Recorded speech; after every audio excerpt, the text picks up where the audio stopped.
Hi, I'm Brent Haynes with Wood Sound Flutes. Delighted to be here to talk with you today. Today I have in my hands a Cambodian rosewood burl flute. This is the instrument we're going to use today to talk to you about the care and feeding of your Wood Sounds flute. We have a little special tool today that we're going to use to talk about the care and feeding of your flute, and it is a swab that I received from the Puritan Company.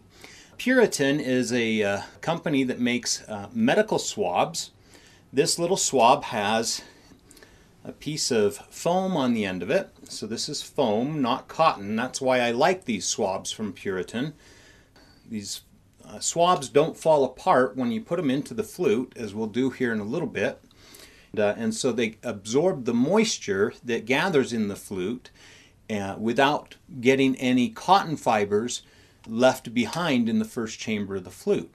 And so we'll show you, after I play the flute a little bit, I'll show you how these swabs work so wonderful at gathering moisture out of the flute, and that allows me to go ahead and keep playing the flute and not worry about whether or not any moisture is going to go ahead and drown my flute out and keep me from playing.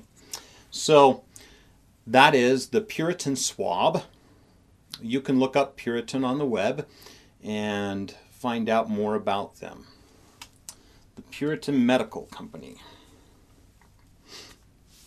Again, this is a Cambodian rosewood burl flute. The mouthpiece is made out of Brazilian rosewood burl. This flute is inlaid with some turquoise. It has gold inlay on it. It has abalone. The bear is made out of Brazilian rosewood and has abalone inlay. It has a arrowhead made out of the turquoise with some gold inlaid on it, and it is 23.5 karat gold. And then the abalone and the turquoise. And this is in the key of high C. I'll go ahead and play this and we'll see what this sounds like, and then we'll go ahead and do some care on the instrument so you can see how that works.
Cambodian rosewood burl. So I really love this flute. I think it's a lot of fun. It's a little bit expensive, and mostly because of the wood, and also because of the inlays. The inlays take a lot of time to do. Each one of these gold inlay rings is an hour alone. It seems ridiculous, but each one of these lines of gold took an hour by itself. So there's 4 hours in each one of the gold lines to do. And that's just the gold lines of inlay. And then the rest of the inlays, there's, I don't know how many hours there was, but it was a lot. So, so a fair amount of time involved in doing the work on the instrument. But I loved doing it. It was just so much fun. I really enjoyed it. So let's go ahead and take the flute apart. So now I've played it. When you invest that much on an instrument like this, the last thing in the world you want is for the instrument to crack, or something bad to happen to it, or to get black mold growing in it, or some other organic compound growing in there, fungus, or gosh, who knows what, right? So you want to clean it. You really want to clean the flute. So I'm going to take a microfiber cloth. I'm going to remove the totem,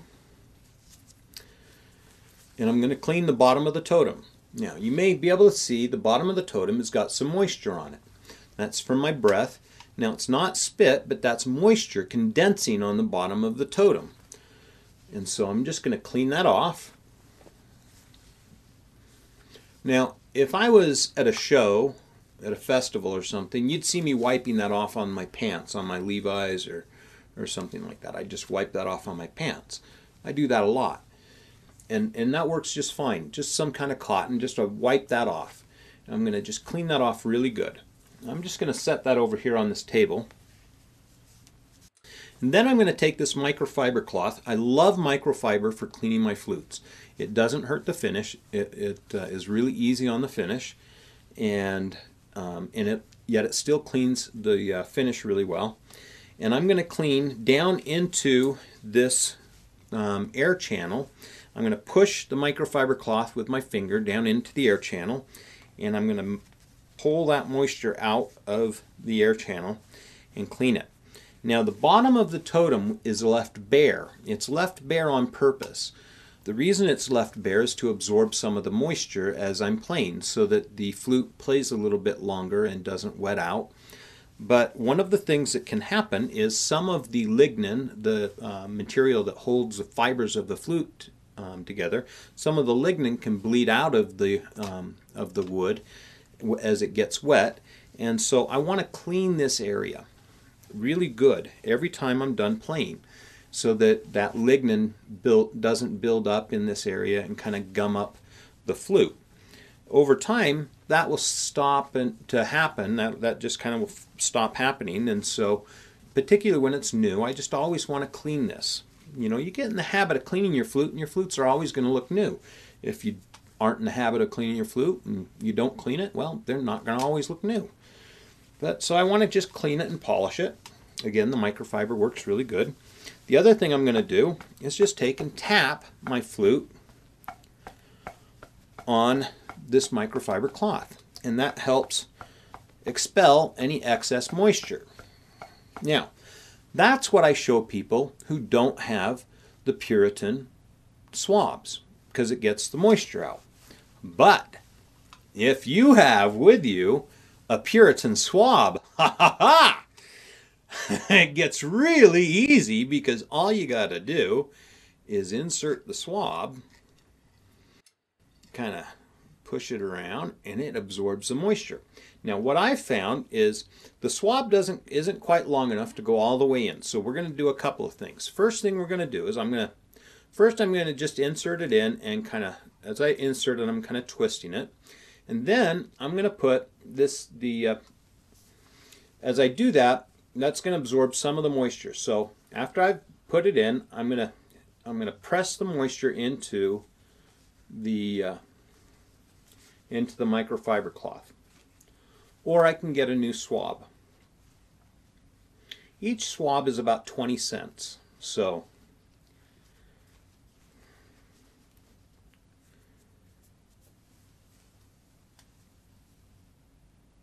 it just depends on if you want to use a new swab each time, or if you want to try and dry it out. But if you press a swab into the microfiber, you can dry it out a little bit. Then I can put a little bend into the plastic, and that's going to just kind of give me a little bit of a bend on that, and that's going to allow me to go into the first chamber and to swab out the inside of the first chamber.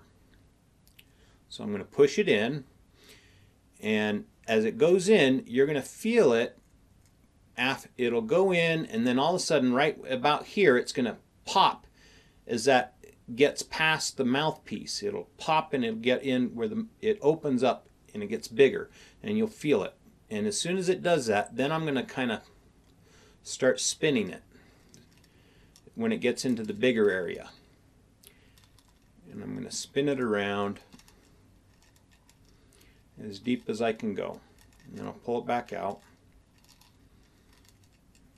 Okay. Now I'm going to also do that while I'm holding it on an angle, so that any moisture that's in there can come down.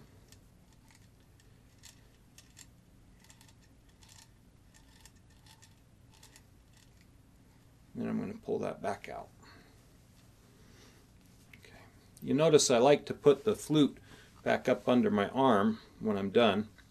I do that whether I'm making a video or not. Even if there's a table in front of me, I put it up under my arm. It's a great place to hold my flute. It allows me to work with my hands and not drop my flute. Now I've dried my swab again. Now I'm going to take my swab and I'm going to push it down carefully into the flute here, into the first chamber, and I'm just going to push around and kind of swab out the first chamber that way. And again, I'll dry it. And then there's also a reservoir up underneath the air channel here. My flutes have a little reservoir, moisture reservoir there. And so I'm going to push into that moisture reservoir and pull any moisture off the sides of the walls. That's why I love these swabs for this. Now, Dr. Eric Legg is the doctor who introduced me to the Puritan swabs. I want to thank Dr. Legg for introducing me to these Puritan swabs. He's a new client and has purchased a few flutes from us recently. He's becoming quite the flute aficionado. He has purchased recently a Mopani flute, convinced me to buy some new Mopani wood. If you've seen the mid-A Mopani flute that's currently on our website, that is the first flute that we made out of the Mopani that Dr. Legg convinced me to purchase. And it is gorgeous. Oh my goodness, this wood is it's the most beautiful Mopani we have ever seen. It's just this chocolate brown, absolutely drop dead gorgeous, has these beautiful little eyes in it, and beautiful, beautiful wood. And so anyways, I'm grateful to Dr. Legg for introducing us not just to the Puritan swabs, but also to the Mopani wood. So anyways, so this swab is getting kind of a little bit worn out, so I'm going to grab a new one and just go through the inside areas here just one more time to make sure I got it kind of good and dry. But it feels pretty good now.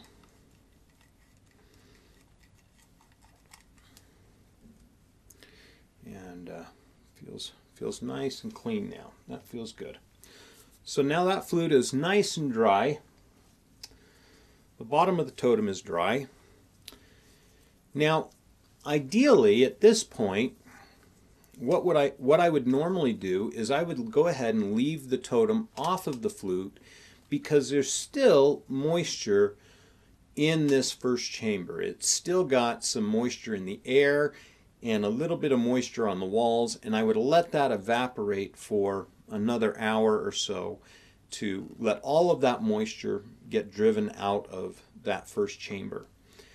That's going to allow the best chance for this flute to succeed in drying out and to not have any problems with moisture getting through the finish that's in the first chamber and getting into the wood and cause swelling and potential problems down the road. But I'd like to play another song, and since it's good and dry now, I can go ahead and play again and not worry about whether or not this flute's going to wet out. There's no way I'm going to have a wet out problem here. So I'm going to go ahead and put the totem back on because I know that the flute's not going to wet out. It's going to play just like it was fresh and clean and ready to play as if it were dry as could be. And we can play another song. So we'll go ahead and do that.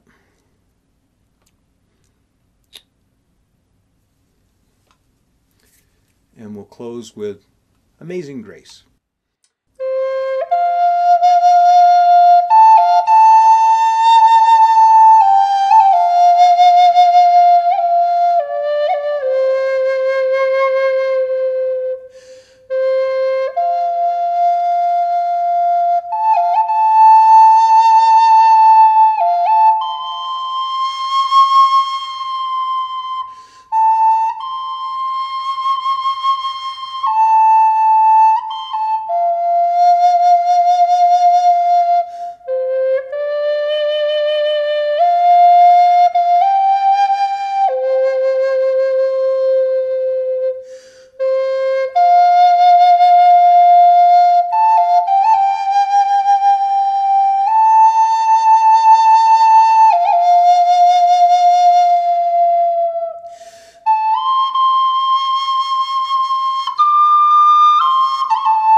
Well, I hope you learned a little bit about taking care of your flutes.